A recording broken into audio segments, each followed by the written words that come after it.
Disclaimer: this podcast contains content of a personal and sensitive nature. The views expressed within this podcast do not necessarily reflect the views of Specialist Autism Services.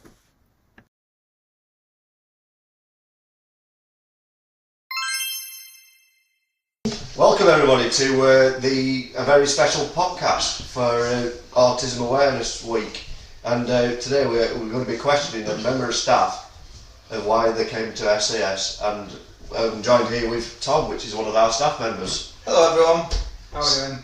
So we'll dive right into the questions. Yeah. Right then, how did you first hear about SAS? How did I first hear about SAS? So it was a job advert in 2017. I worked over at our Shipley site, Autism first. Then I left for a little bit to pursue other things, mainly music career. And then I had two brothers that worked here. I had one brother who worked in Shipley and one at our Bradford site. Obviously spoke very highly of it. I knew from before from the Shipley site it was really good. But yeah, it dragged me back in. Right, thank you for that one. And how long have you been working for SAS? Well, we'll go this time round, obviously, yeah. Very different before. I've been here just shy of 2 years now. I started out as a skills mentor, then went to facilitator, and now I'm operations manager. Yeah, you operations coordinator. Yeah, you're going up through the ranks there, that's what's happening. What did you do before you worked for SAS? What can I do? I mean, I'll go through everything, there's been a lot of different things, but mainly I've worked in the music industry for a long time. I have my own company, TSO Promotions, but I kind of bring them both together now. So, for example, we did an event at the weekend for International Women's Day, and we had Sean, who's a member here with us at SAS Bradford. Big shout out to Sean. He was the photographer there. We had a few members from the service that came down to watch as well. So I think now, more than just booking artists and putting events on, it's about integrating the both together, like we're doing in May for your event. That's a big thing for me going forward. But yeah, mainly music industry stuff. That's the interesting stuff anyway. Right. So, the next question. Did you have experience of autism before you started working here? Yes. Like I say, jobs in the past. I've got a few friends that are autistic as well that don't come to service. Yeah. I'm currently going through diagnosis for ADHD myself, which obviously can strongly link to autism. Years and years. Before people really even started being as open about it, and there was amazing. So, well, before I knew about amazing services like this, obviously this place has been here forever. But quite a lot of experience. Yeah. Okay. On to the next question. What does your role entitle? What does my role entitle? Everything. So, as a service coordinator, we do a lot of different things really. Welcoming new members into the service, which is a big thing. So initial visits where members can come in with friends or family, see a little bit about what we're about, have a walk around the workshops. Then they can have taster sessions where they come in, try a workshop out, see if it's for them. If it's not, that's fine. Can try another one. Or if the service is for them, it's not always the correct service for everyone. So that's one aspect of it. Obviously making sure staff and members, you guys as well, are all happy. If they have any problems or if they need any help with anything, they can always come to us. That's a big part of this role. And just keeping the ship sailing, just keeping everything above board and making sure everything's running correctly. Very interesting. What have you learned from working here? Again, everything. I'll tell you the best one, because I feel like a lot of people say this: no 2 days are the same, and I love that. Yeah. I think I've had jobs in the past, especially during lockdown, which we don't talk about at the time. Yeah, we don't talk about that. I did like warehouse work then, which is not me. Like the same thing every day, packing stuff, moving it on. I don't like repetitive work days. I do like some repetitive tasks. Obviously, I play music, but I like video games and stuff. But no 2 days are the same. All the members are vastly different. Autism's not one thing that you can't look at two people and go, oh yeah, they're the same, because it's not. It's a personality too, and I absolutely love that, and that's what keeps me in the job. Yeah. So that goes on to the next question. What is your favourite thing about working at SAS? Members, 100%. Yeah. So many different personalities. So many people I look forward to. So many people I miss while I'm off. How sad's that? Yeah. I've just had a week off and I missed everyone.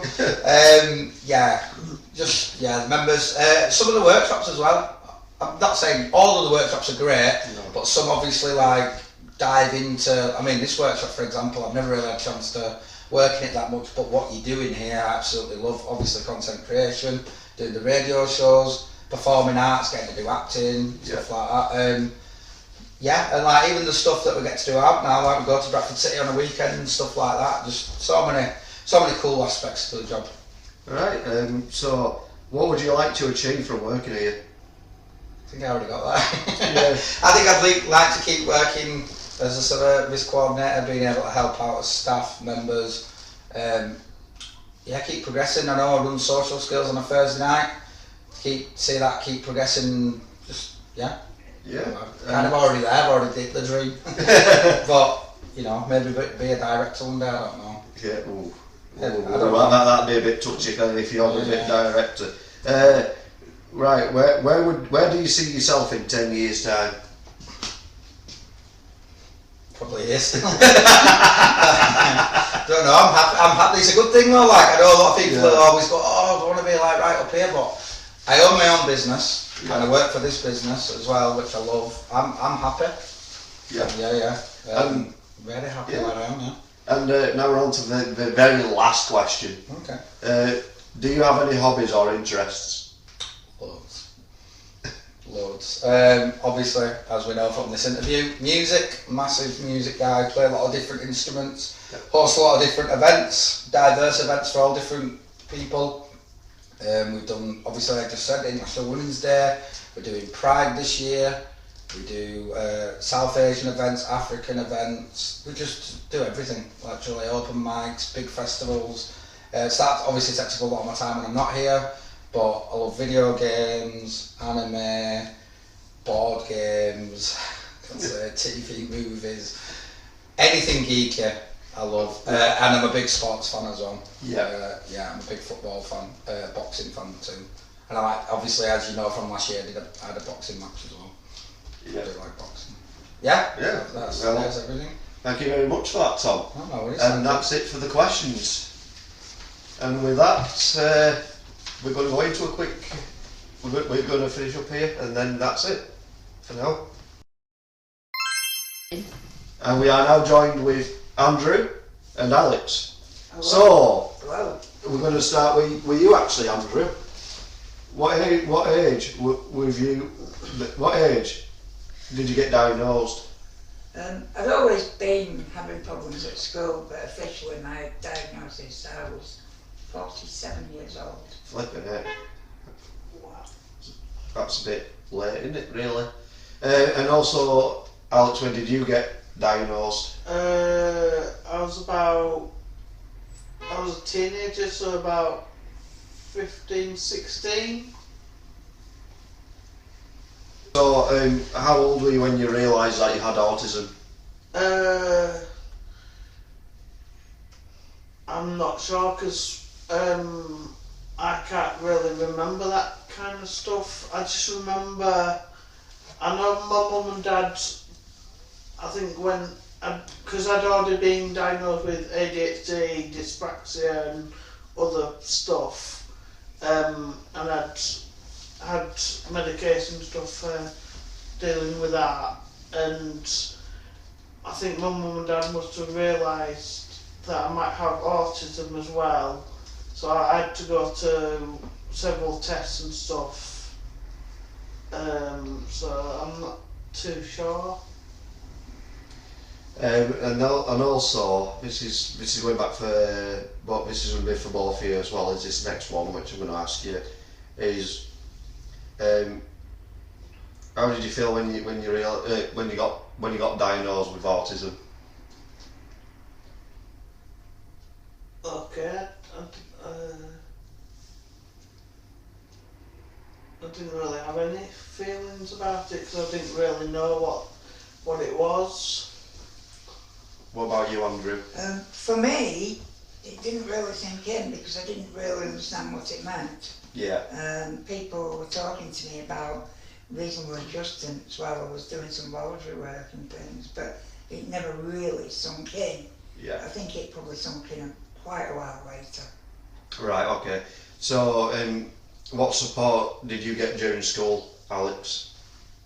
Very little. I've got a support assistant that would come in, not every lesson, but a couple of lessons.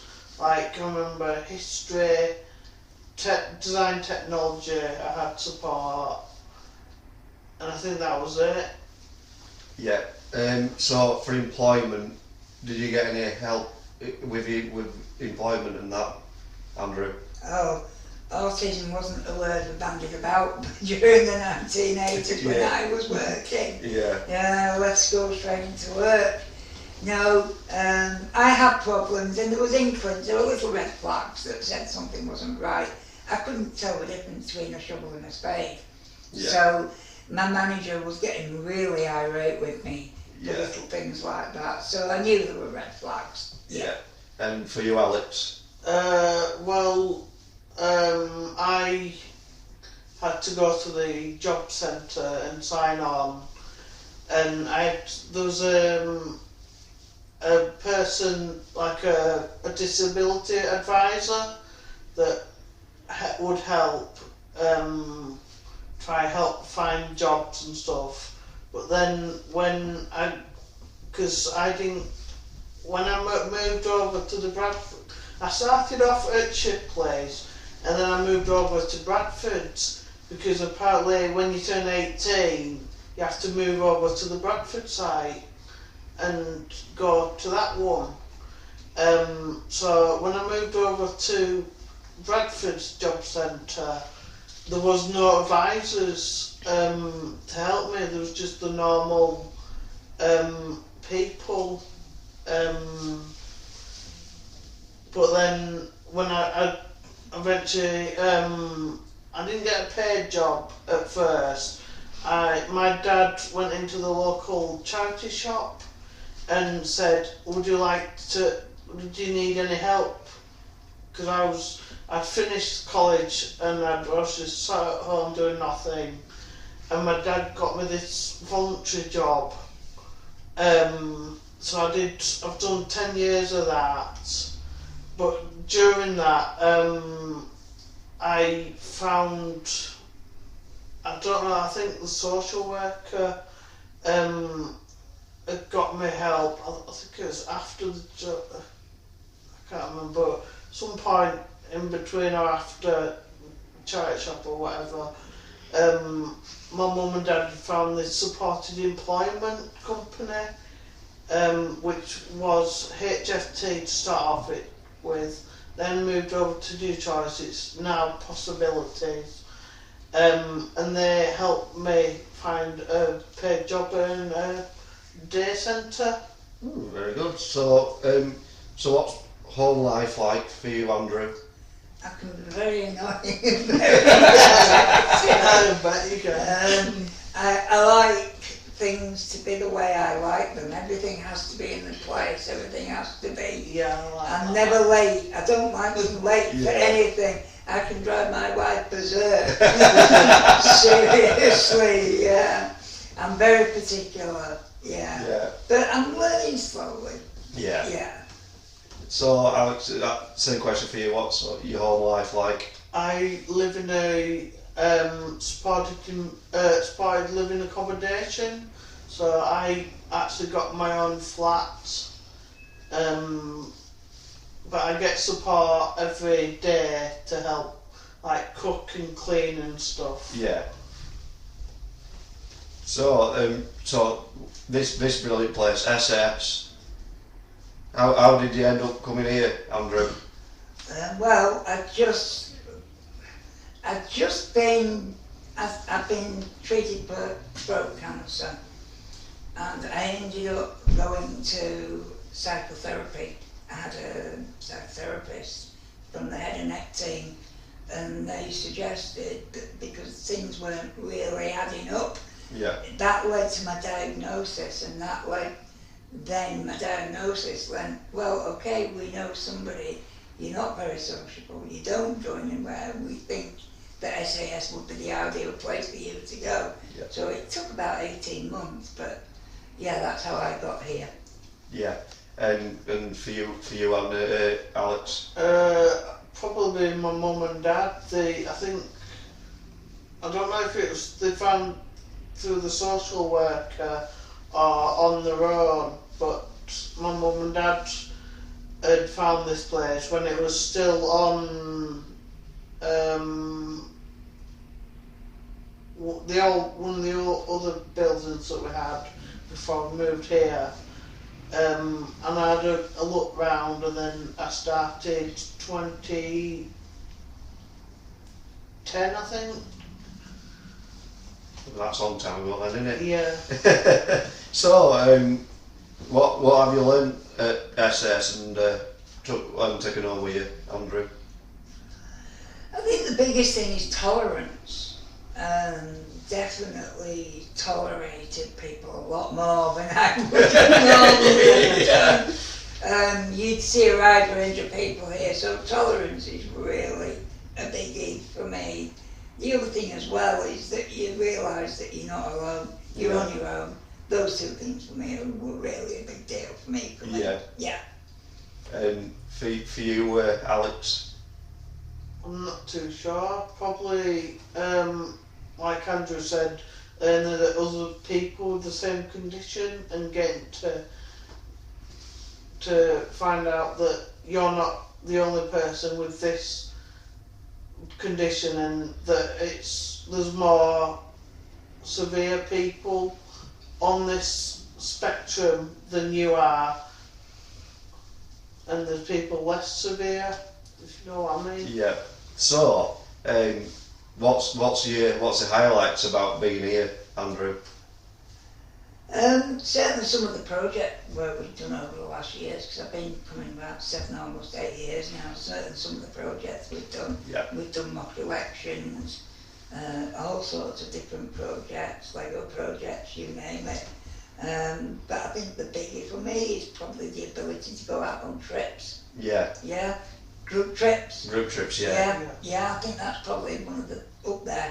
Top 3. Yeah, for me. Yeah. And for you, Alex? Probably getting more friends, because at school I didn't really have friends, so that's probably. I can relate to that. Yeah, even I can relate with that as well, yeah. So, thank you very much, you two. You're welcome, thank you. So, that's it from Alex and Andrew. You're welcome. And we'll see you in a bit. So, we've got our next guest here. We've got Sophie. Hello. And we've got Lewis. The very, very enthusiastic person for this podcast. So, Sophie, what age were you when you got diagnosed? I got my third when I was 18 months old, and then I got diagnosed when I was 2. Fucking hell, that is very quick. And what age were you when you got diagnosed, Lewis? I don't actually remember, because I think I was in secondary school when I was getting diagnosed. So I think maybe around 11 or 12. Oh, Sophie, how old were you when you realised you had autism? Not realising I had autism, but I knew I was different by the time towards the end of primary school, because I went to 2 different primary schools. One was Denham and then the second was Fackley. And while I was at Fackley, everyone treated me differently, and I couldn't figure out why, because they all looked at me funny, or they won't want to talk to me. I got dirty looks, but I couldn't put my finger on why. Yeah, and also same for you, Lewis. How old were you when you realised you had autism?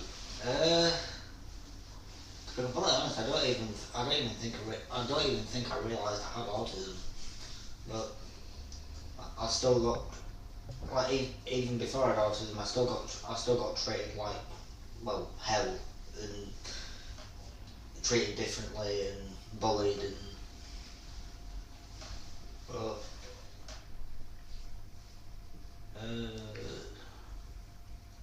I might have been 5 or 6. I don't remember because it was that long ago. Yeah. So, and also, how old were you, Sophie? How old were you when your parents told you that you had autism? Oh, that was secondary school. So in my teens, and I had to have it all explained to me. And that turns out when I worked Denham, I was in an autistic unit. Yeah.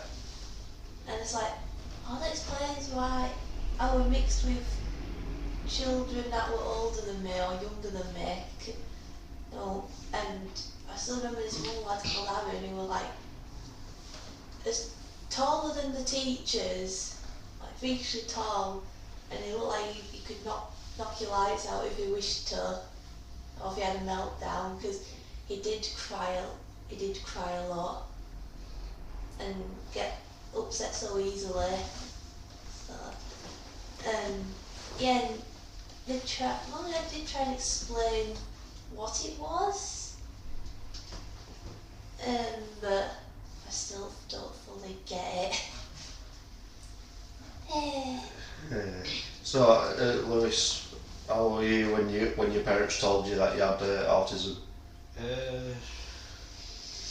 I'm trying to remember now because it was so far back. Yeah. And like I said, I was in year 7 when I got diagnosed. So I must have been 11, 12, maybe 13 when I got told that I was diagnosed with autism. Like I said, the rest of it's blurry because it was like 11, 12 years ago nearly. Yeah. I think. So, Sophie, how did you feel when you got diagnosed with autism? Well, I was 2 at the time, so obviously no memories of it. Right. But it were, I think I was 14.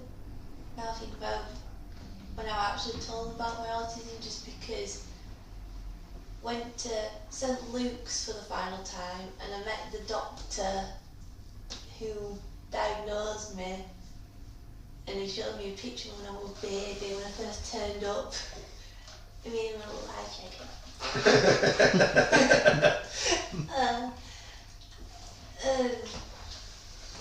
And it's like, so this thing is felt like a bit like I know death sentence is a strong word, but it's like, because when I got to faculty I became withdrawn and isolated. I got so depressed in secondary school, and I kept crying to my parents wanting to leave. I didn't want to be there. And then it wasn't until I got uni when I felt a bit better about it all. Yeah. And for you, Lewis, how did you feel when you got diagnosed with autism? I don't remember if it fazed me or not.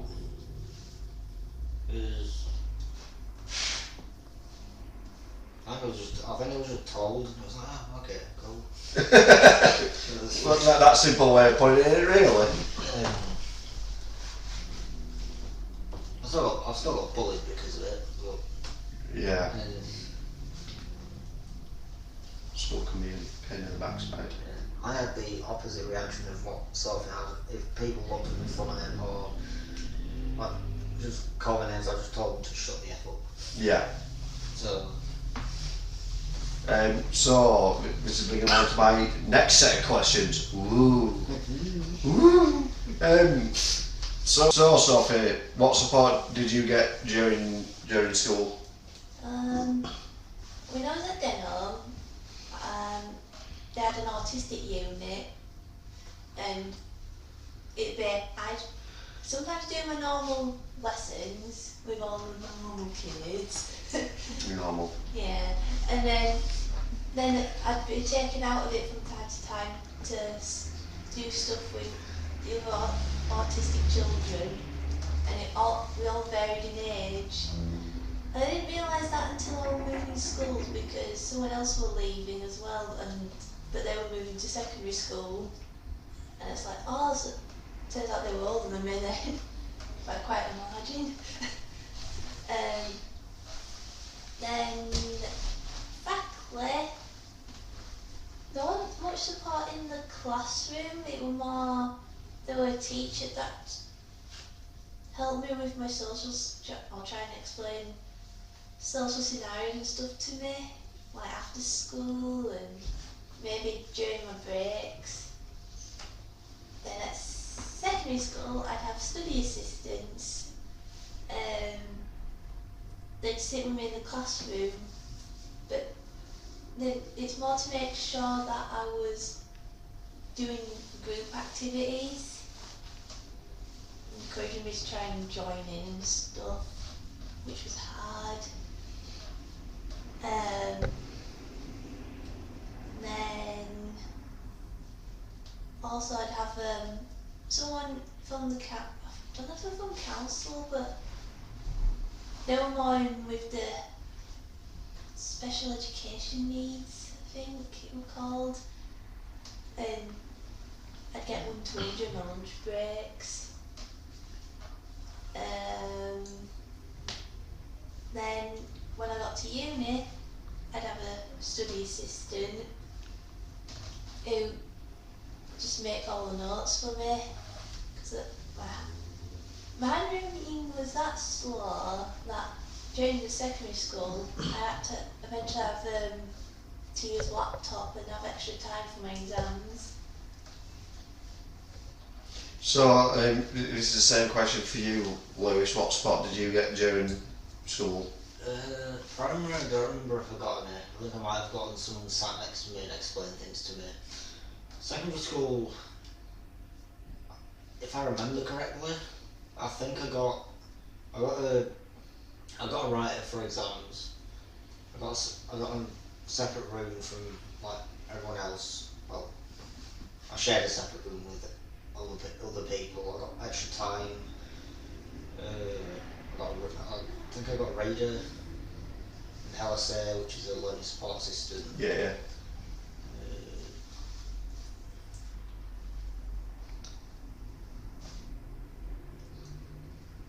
I think that's it, but I can't remember what else.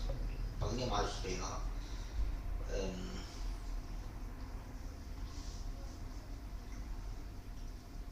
I don't really know if college counts as school. Well, I counted uni as school, because it's still education. Yeah, it's still education, like. I think the college, I sometimes got like a listener, someone that sits next to me. Yeah. And when it came around to like exams and stuff, I think I mainly just did like reading, writing and stuff on my own, and I think that was about it. Yeah. So, Sophie, what support have you had for employment?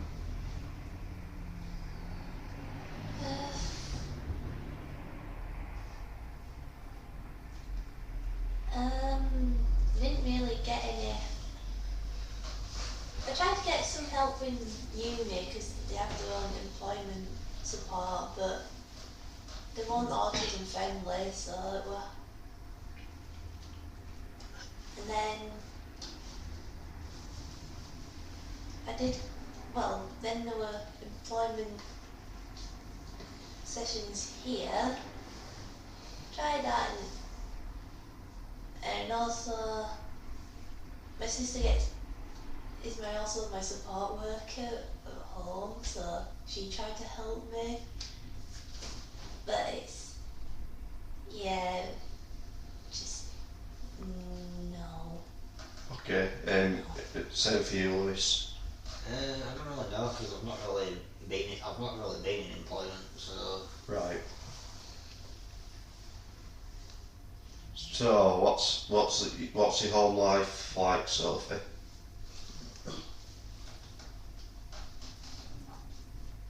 If we visit from when I was a kid, then we very difficult.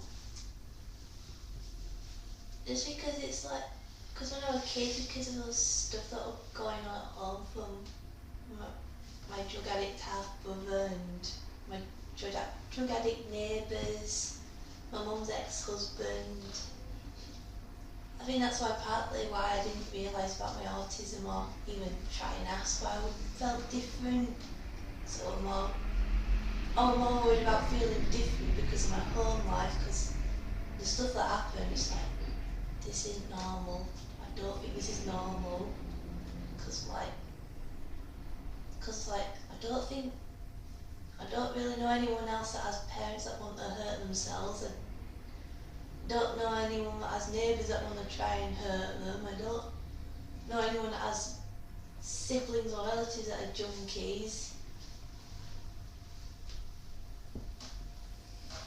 And it's like, has anyone seen as much blood and shed in their life as much as I have? So, because of all that stuff, I think, obviously my parents knew I had autism, but because of the stress and everything else, I don't think when they argued or hurt themselves or whatever else, they took my needs into consideration at that point. It's only until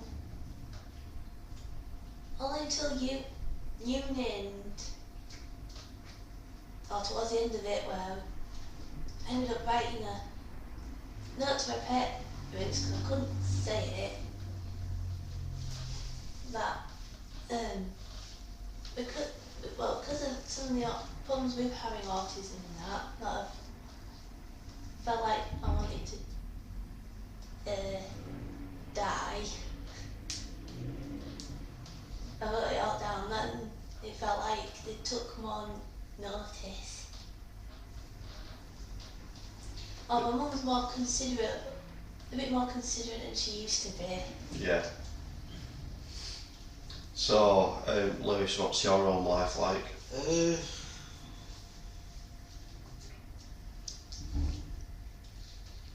Pretty much same as what it was before. I had autism. I just sit at home, play video games, just mind my business, and just do my own thing. Yeah. I think when I was a kid, like, obviously, I know I keep mentioning this, but like, I'm obviously like bullied and things, and which means that I hated wanting to go into school, and Yeah. also like the kids on my street that were a certain word. Yeah. But aside from that, I think as I got older, I think I kind of got used to like having autism and sat at home and did my own thing. Yeah. So, this is leading on to my next set of questions to you both. Sophie, how did you end up coming here?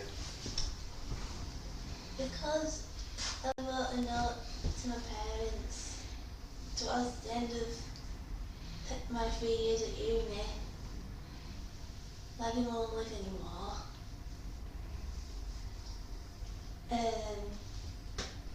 Luckily all my courses had finished, so I was able to go and went to the GP,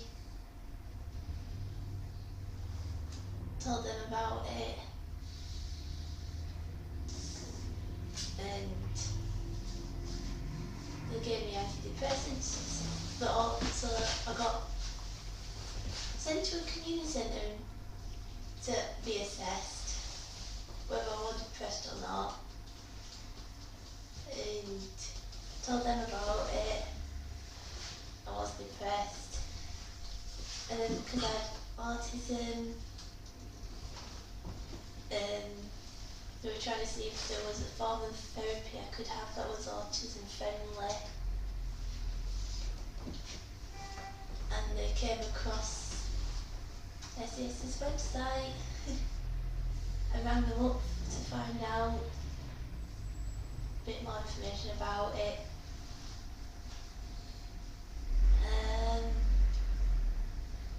Yeah, and then the rest of 2018 was spent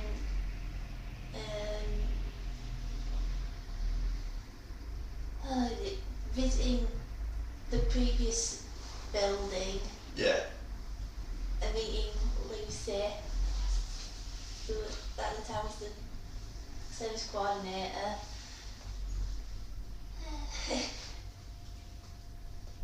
Like the look, well, looked alright, and my dad thought it'd be good for me, but it was just a case of getting the funding all sorted. Yeah. Officially started, I think, I'm hoping my date's right, St George's Day in 2019, so 23rd of April. So Lewis, how did you end up coming here to SAS? So I finished college, I think around 2021, like June, July 2021, and then I think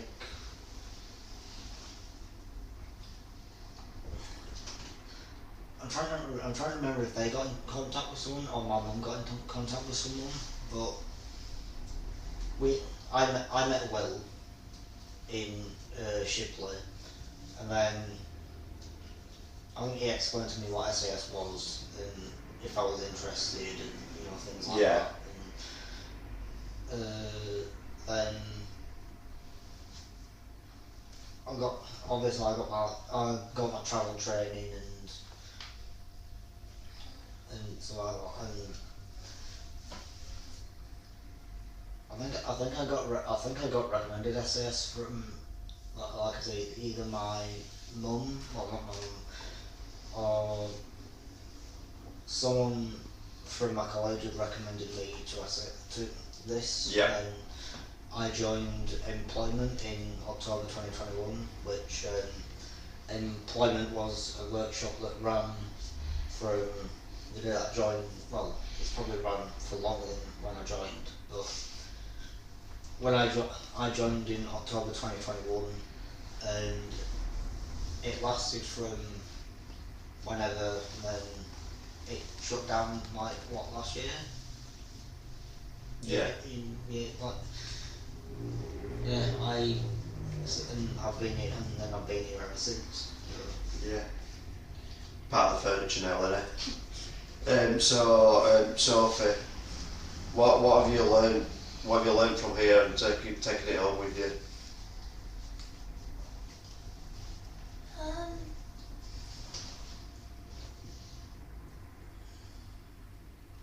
Well, figure out a way to solve my employment problems. It's my attempts to keep failing, and it's to set up my own business. So while I'm at home, I'm currently studying for level 2 food health and safety certificate, which staff member Martin helped set up. Done that. Well, I'm doing that. Done a course on how to start a business, so I have some idea what I'm doing, so I'm not going in blind. I think most of it's employment related. Yeah. And for you, Lewis, what have you learned and taken home from you for being here at SAS? I think mostly communication skills, because throughout primary and secondary, like the school, I barely talked to anyone because I don't really feel comfortable to. But when I joined SAS, obviously I was shy, but I slowly learned to build up my confidence to speak more. Yeah. Even when I joined this workshop, I think you might have been, because I think even you'll admit I was very shy when I joined this workshop, Yeah. and now. So, Sophie, what are your highlights from coming here to SAS? You. Me! Woo! I've been chosen. I'm the chosen one. And even though I elaborate on that more, or are you just going to say me? Because you're my first relationship I've ever had. Great work, by the way. I have fun memories of when we were in Money in Business, when that was the workshop. Yeah. It was him it all went downhill after the lockdown. Yeah. Boo, COVID. Well, the one that was staff changes. Yeah. Aye. Hey, we're not elaborating on that one. Right, okay. No, we're just staff changes and I wasn't keen on the way it were. Yeah. Run after that. Not my cup of tea. No, but there was me, so that's even better. So Lewis, what's your highlights about coming here to SAS? I think mostly just meeting new people and like getting to know what their hobbies and interests and other things are. And Yeah. Well, thank you very much, you two, for that. And with that, it's goodbye for Sophie. I'll hopefully see you in another episode, everybody. And Lewis. it's a goodbye from me. Hello everyone. If you're wondering why I'm sat here and Michael sat there, it's because so far Michael's asked Tom, Andrew, Alex, me, and Lewis, but no one's asked him about his experiences with autism. I know So we're rectifying that right this second. So starting asking.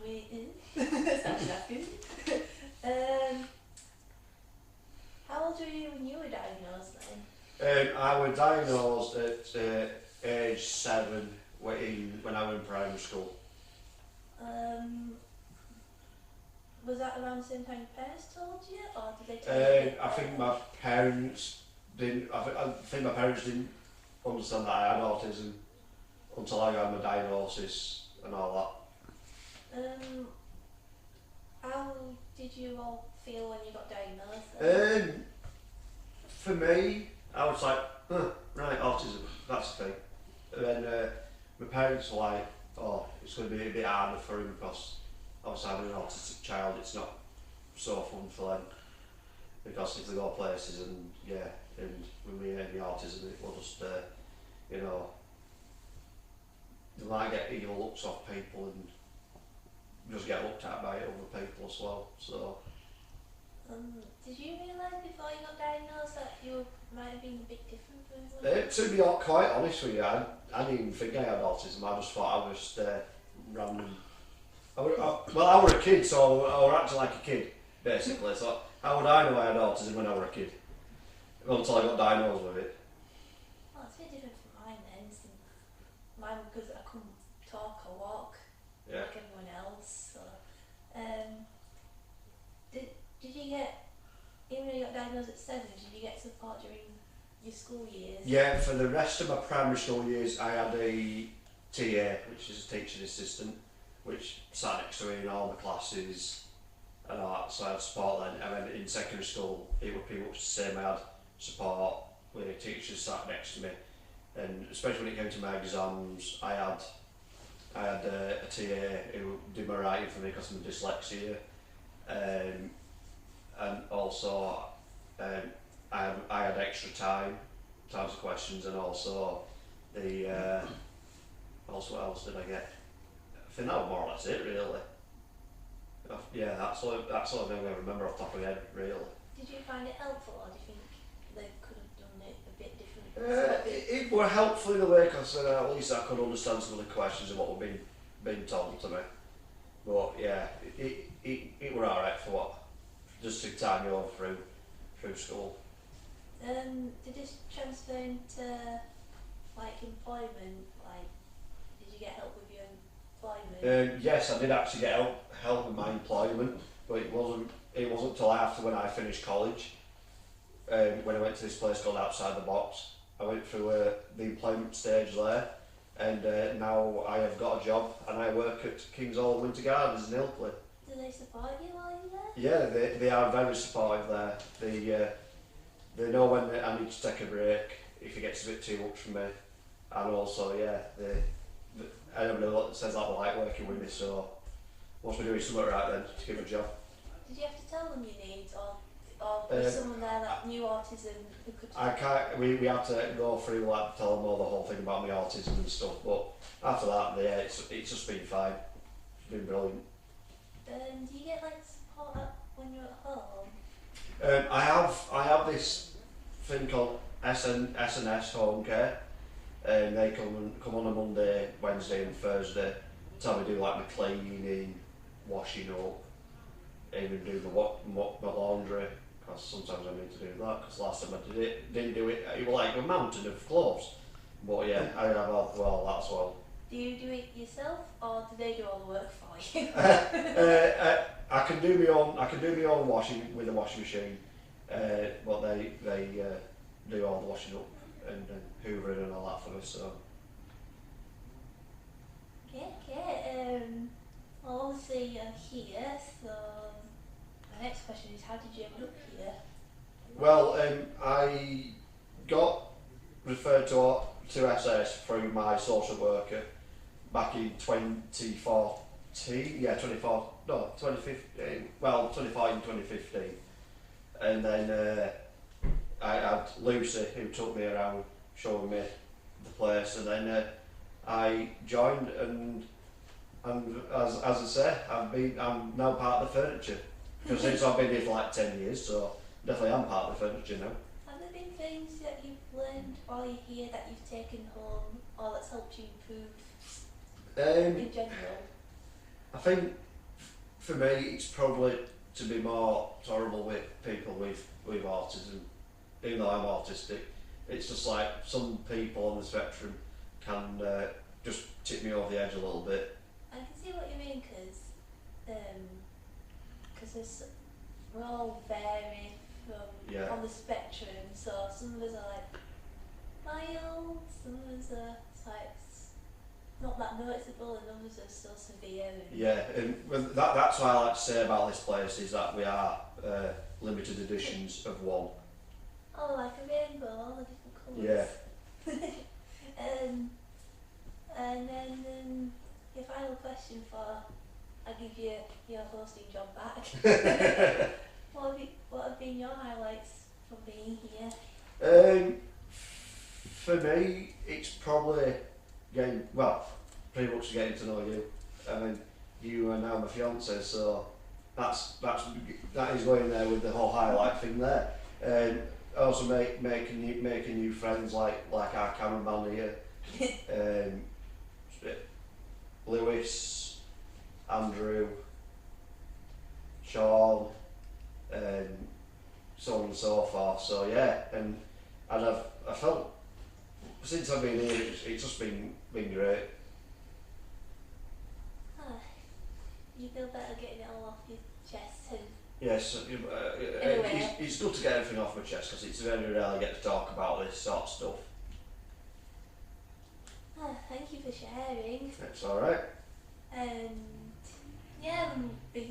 Michael will get his hosting job back as he interviews Sean and Harry. I'm back.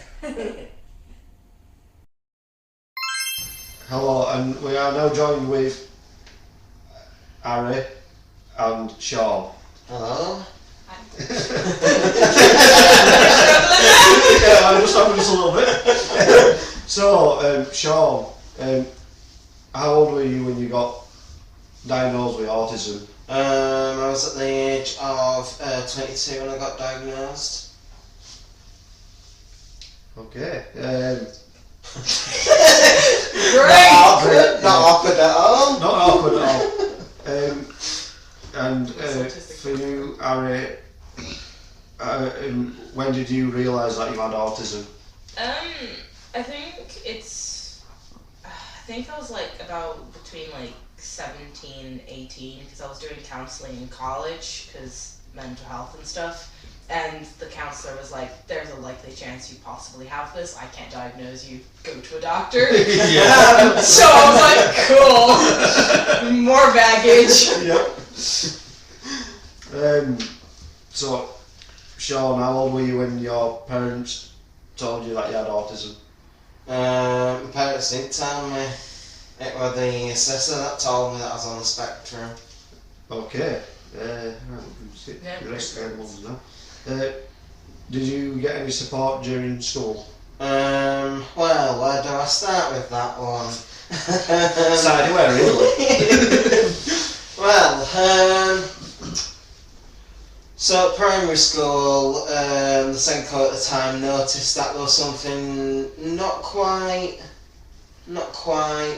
right, I guess you could say. Yeah. That they knew there was something, but they just couldn't quite put the finger on it, and they said to my mum at the time that they thought that possibly I could be on the spectrum.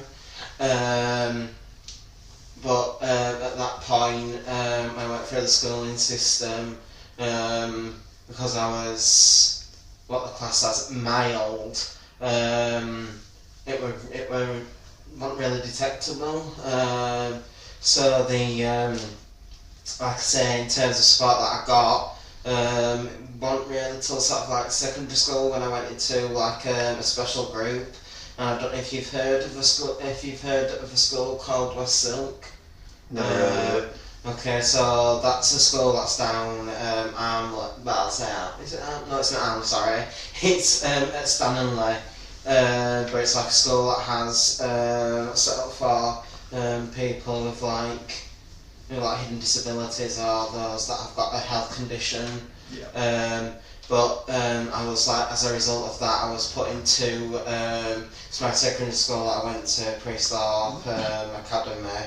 Well, it's an academy now, one at the time, but they put me in like a special group, and we were put into smaller size classes, and we had a couple of like teacher assistants in with us. But it wasn't until really when I got into my exam years when they started putting in more support in terms of like extra time. They went through the assessments of testing me for dyslexia. And in case anybody doesn't know that's watching, dyslexia is basically something that affects the way how we are able to write on a piece of paper, for example, and it affects us as reading as well. So in my case, I found like in terms of my reading, I found I'm able to read better on blue paper or with a blue overlay as such. And these were some of the tools that were put in place on me at school. And like I said, they did the assessment to see if I needed extra time as well, which I was granted then. So like I say, with that really, Michael, it wasn't, like I say, Yeah. the support didn't really kick in until sort of like the GCSE years. Yeah. The one thing I forgot to ask you actually, how did you feel when you got diagnosed with autism? Relieved really, because my fears were, I know this is probably going to sound a bit odd, but my fears were that they were going to come back to me and say I wasn't on the spectrum, because I'd been assessed a couple of times before, and each time I got close to the assessment they kicked it out saying that I wasn't on the spectrum, and then they finally decided that I was on the spectrum. So I was relieved because like there were areas that I just didn't quite, like I said, just didn't quite understand about myself at the time, at times, and also like I was fed up at that point of like not getting the proper support that I needed. So I was relieved when they did say, they came back to me and said that I was on the spectrum. Harry, did you get any support during school or college or uni? I didn't really get much help. I don't remember much of my primary school years. They're sort of just a blur. But with secondary school, I didn't get any help at all. I was just kind of considered the quiet kid. I didn't really stand out very much. But I didn't really get help until year 11 when my English teacher realized that I was very good in class. I talked a lot. I knew what I was doing. I was very into my English. I really loved English. Okay. But when it came to exams, I just couldn't do it. She was the reason I ended up getting a scribe and extra time. But other than that, I didn't really get help until like recently, more than anything. Like proper when I got into like college years, and later on, like more recently, where I got more of the help, because there was no label, so I kind of just was just weird and quirky and quiet and introverted, rather than this is. And the usual label of being rude as well, possibly. Yeah, being too honest. I just assumed I was just brutally honest, which, you know, I am. Well, it's like most of them are And brutally the stereotypical image of we're all rude, we're all interested in trains, we're very socially awkward. Yeah, and so it was, I just thought I was just weird rather than, you know, I wasn't normal, and it kind of just really made me struggle with making friends and being close to people. So I didn't really get much help when I was in school, other than the bare minimum that they give to kids that are struggling. So yeah. Sean, have you had any support in finding employment? Well, where do I start with that one? Usually the sentence will usually start with job centre. Yes, well, the job centre, not very helpful at all, to be honest with you, Michael. Before today, they've tried finding jobs that are just not really suitable for my needs, and they don't really seem to take in consideration of my reasonable adjustments as part of being neurodiverse. They've put me on several different programs.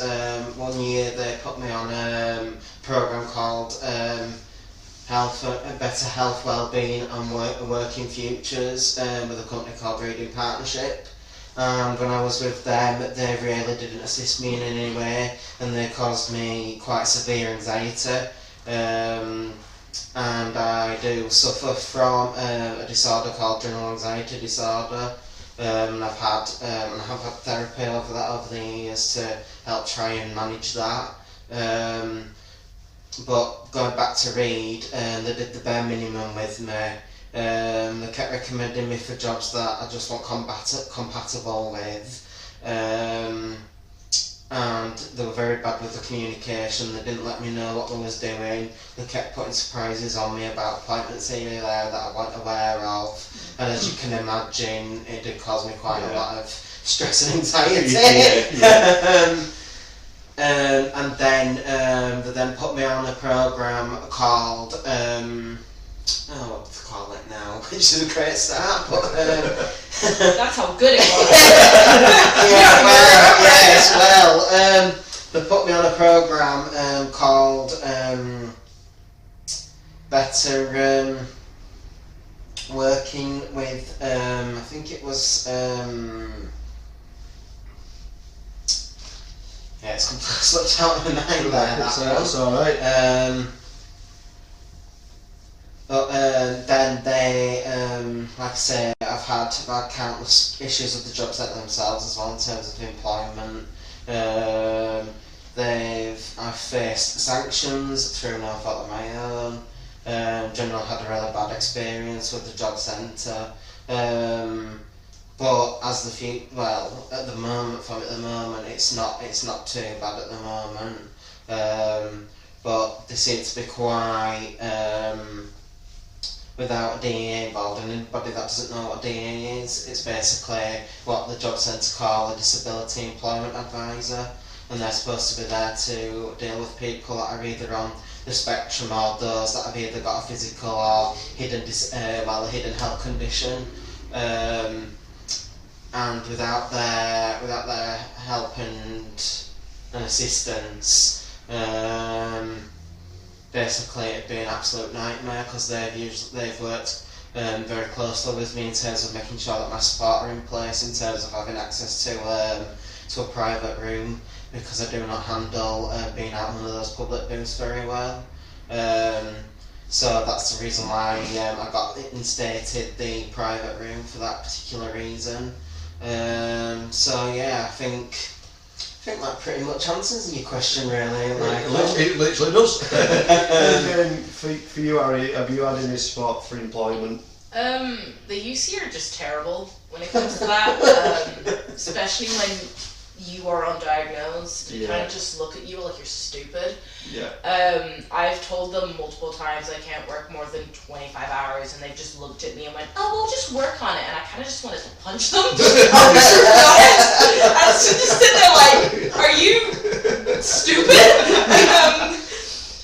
But it's you sit there kind of go like, why can't you understand this person cannot do what you want them to do? Yeah. And it feels just, you kind of just feel really helpless that you can't tell them, can you not? Because if you do, you get sanctioned. Yeah. I've gotten sanctioned once, and no fault of my own. Like, my work coaches kept changing, and they kept leaving, and it's like, how can you sanction me when you don't even let me? Yeah, it's funny you mention that, Harry, actually, because I've had a similar experience in terms of in terms of job coaches. Because I once got paired with one that was still learning the ropes of the job centre system, and there was, how can I put it politely, not very good for me, because they didn't have a clue about my needs or anything, and they wasn't trained to be able to deal with people that are on the neurodiverse, that are neurodiverse. So I'm not surprised that you've said that, because I've had that same experience. I've had some pretty good work coaches, more recent than not, but it's the really good ones kept getting better jobs and moving on. It's like, it feels just kind of like they've left me behind when they were trying to help me do the thing that I could do. They were the reason I was being able to get the jobs or whatever, and one of the work coaches I had was the reason I'm at SAS right now, because she mentioned it. She was like, this might be helpful for you, they're able to help you with this. But then she moved on, and then I got someone else, and he just made me really uncomfortable, and then I got someone else, and then she left, and it's like, and then I got sent back to the main job centre building in Keighley, which I really disliked. It made me... I've been in that Keighley one, it's not great. Yeah, the Eastbrook Court one's not much better either, to be honest. It wasn't great, but I had a lady that just wouldn't understand that I could not do what she was telling me to do. It's like, I have really severe anxiety. Calling people and talking to people is already hard enough as it is. Trying to get a job that doesn't suit me would not help you, and it wouldn't help me. Yeah. And it felt like I was ramming into a wall over and over again, until she suggested a specific work coach that dealt with people with mental health issues and on the spectrum as well. And it's been sort of helpful, because I haven't had to look for work as intensely as I would have just normally. But it's still, there's so many gaps there that kind of really struggle for people like myself who aren't diagnosed. Yeah, and I think it's with the job centre is that, and I think with people in general, I think because it's becoming more into the public eye now in terms of like neurodiverse conditions, but I think there's still a lot of people out there that are still not aware of how autism functions and how we work and how we function on the spectrum, and there's still a lot of places out there in terms of employment that still don't, like I said, still don't fully understand it. Right, so this is bringing on to my next question. What's your home life like, Sean? No, Sean doesn't. I say that, I'm the one that would do that. My home life ain't too bad, actually, because unfortunately enough, that my sister understands my condition, so she's able to best support me that she can, and what she does, and because of what she does for a job, it's also given her the insight as well. So she's able to, in terms of, like, for example, when I'm having like really bad days and I've had quite severe meltdowns, she's able to calm me down, and home life generally is not too bad. My mum's quite supporting, and yeah, it's not too bad at my home life, fortunately enough. But there has been times of like misunderstanding when I was younger, before I was diagnosed. There were times like through no fault of my family, but because at that time I didn't even, well, I kind of had an idea, but at that time didn't, when I was doing tests or whatever, and if it was taking me longer what it should have done, sometimes they start losing their patience with me at times, through like no fault of my own, because like I say, sort of like younger life, well, in my like younger years, if you will, when I was a kid, I wasn't diagnosed at that point, and also general understanding for it as well were a bit more primitive, whereas now I think it's a little bit more advanced. But don't get me wrong, it's still got a far way to go. Yeah, it still has. But there is small improvements there. But getting back to the question of my home life, generally it's not too bad really. And yeah, that's pretty much sums it up for me. And what about you, Harry? It's not good when it comes to awareness with any mental health issue, even like just anxiety and depression in my household. It's one of those, my mother's always been the kind that if you're not diagnosed, it doesn't exist. You don't have it, you're too young. A few days ago, like a couple of months back, she yelled at me because I'm not autistic, my sister's not autistic, we're not autistic, without even going through the actual proper processes.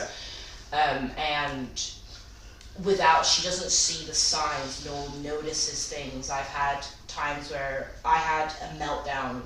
I was a young teen, 13, maybe 14, and I had a meltdown because she tried to give away my stuffed animals because I had too many, in her opinion. And I had a full-on blown meltdown. I don't really remember much of it. I just remember that I had it. And it's clear that, like, my family, specifically my mother, has this idea that unless it is on paper, it doesn't exist. And it kind of just creates that friction in all of us. Like, my sister is very similar to me, and I can already tell that they have traits, and it's exactly how I experienced those traits. Both me, I didn't even realize how much I masked until I found out that this is something I possibly have, and how more females mask more than males do, and how much more I masked. And it's something I'm noticing with my sister, while my brother is very explosive and just will go ham on anything that he can, like, punch within distance, and it's pretty bad. So it's always been very kind of closed off within our household. It's like you are either there for yourself or there's no point going to anyone else because you don't have that support. And my grandma not being here, nor speaking English, the support is very limited, because I know if I was to go to her, she'd be there like, okay, let's go figure this out. Let's go talk to a doctor. Let's go do this, because that's the type of woman she is. She's a woman of action. She cares for you and she wants you to be okay and happy, rather than my mother is very linear, sort of. So you've never been told that you've been like too sensitive, for example? Because I used to get that a lot when I was younger before I got diagnosed. Yeah, it's always like you're too emotional, or you need to get out more, or. But at the same time, my mother wasn't the type to go out or be around other people, so she kind of just assumed I was the same, that I didn't like doing that same thing, but so it was more like, oh, it's fine, I don't do that either. It's like, but that's not normal. So it's... Yeah. And now we're coming on to our last set of questions now. Ooh. So, SAS. Final climax. Yeah. So, Sean, how did you end up coming here? So shock. The job centre referred me to SAS. Oh, so they must do something right then. Well, that's very debatable, but we'll get into that. No, if listeners' audience want to be bored for several hours, then you know. Yeah, nothing like that time. You know, but yeah, like I said, they referred me, and I originally got transferred into a group called I think it was classed as employment/wellbeing. And I originally used to go over to Shipley for that, and then eventually transferred us over to the main site in Bradford, and then unfortunately that came to an end because the council that funds no, I've got that wrong, I think. Is it the council? We can edit that bit out anyway, but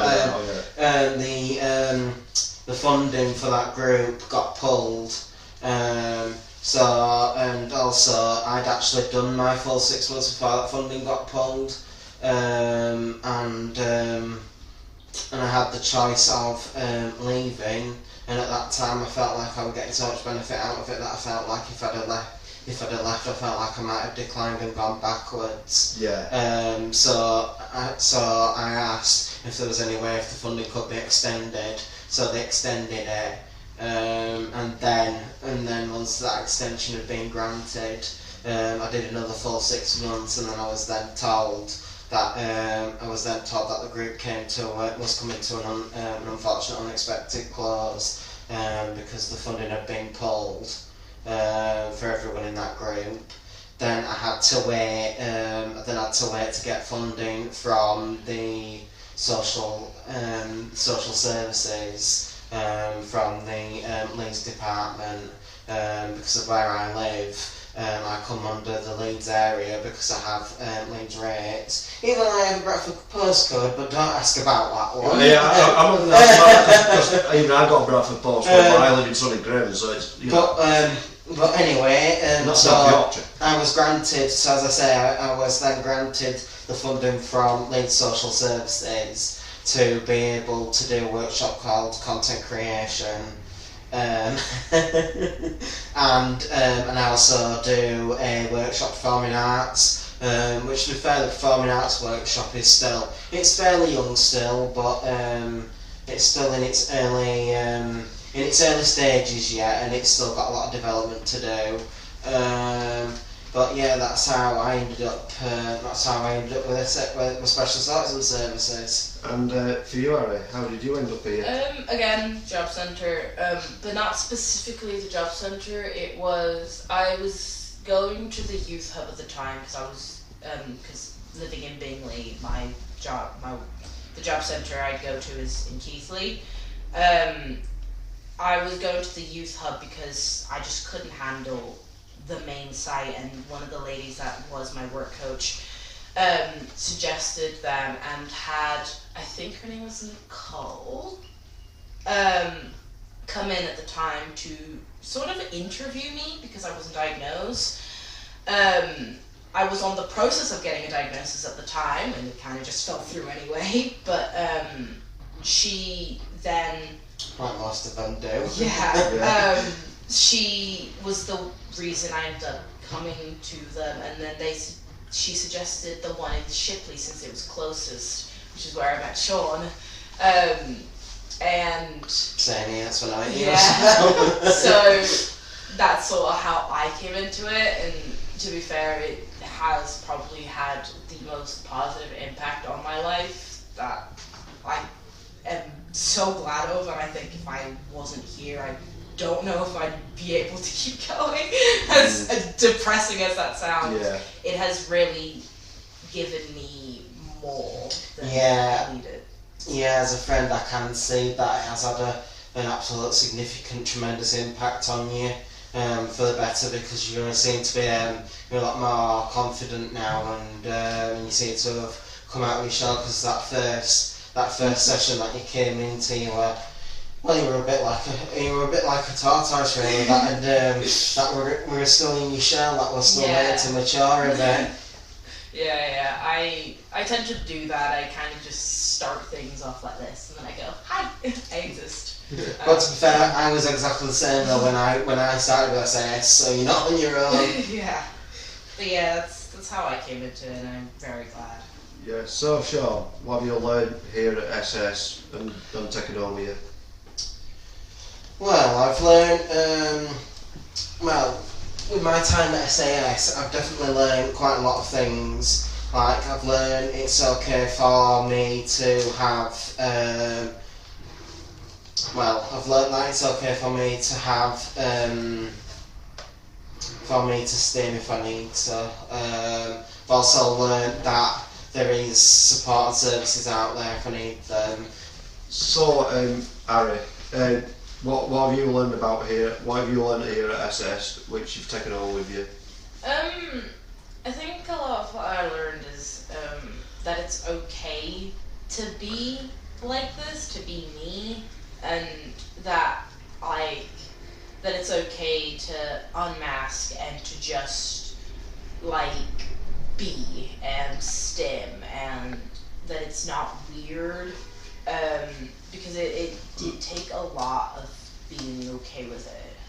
With a bunch of other problems that I do have already, I kind of go, oh, I'm just weird and I shouldn't do that. But being here has really taught me that it's okay, that I'm just different, that it's okay to be different. So I'm really glad that I can just be myself, and I found some pretty good friends as well. Right, now this brings us on to our final question. Harry, what are your highlights of coming here? Highlights. I think my biggest highlights is the staff. They have been unbelievably helpful, really sweet, and just fun. And I think I owe a lot to them. They're my biggest highlights here, as well as the workshops. I love the idea of some of the workshops, like the Lego workshop and just the performing arts one that I'm in now. I just really, really enjoy it. It's so fun. I don't know what I would do if I wasn't here. Yeah. So for you, Sean, what's your highlights of coming here? Well, similar to as what Harry's just said, that I can never express my gratitude really to the SAS staff for the support that they've given me over the years, and they've definitely helped me in areas where I necessarily couldn't help, where necessarily I couldn't get the help, and they've known areas where they're able to assist me better than what any other service could possibly assist me with. And also, I say in performing arts, for example, the workshop that I'm in, which we both, me and Harry, attend, I'd definitely say performing arts is definitely a scream at times, definitely is. And also I feel like I've found, especially with content creation, I feel like I've found something that I feel like I excel in. And I'm really quite proud of myself really in this area, but I'm more passionate about radio than I thought I was, and I just absolutely enjoyed doing that and putting the shows together, and learning of how all the different systems work at BCB, for example, and hopefully learning the editing process for Audacity as well, and also meeting new friends as well. Harry sat next to me, and also getting to meet all sorts of various different people at SAS. And like I say, it's allowed me to socialise with friends that suffer with that suffer with similar conditions as myself. So I feel like I've got someone that I can bounce off of when I'm particularly not having a good day or things are just not quite going how I want them to go, for example. So yeah, I would definitely say they're like my main highlights of being at SAS. Well, thank you for that, Sean. And with that, we've come to the end of our Autism Special show. So I've been your host, Michael, and thank you to our guests, Harry and Sean, Alex, Andrew, Sophie, and Tom, the staff member, and also the staff of the workshop, which is Renee and Hussein. Goodbye.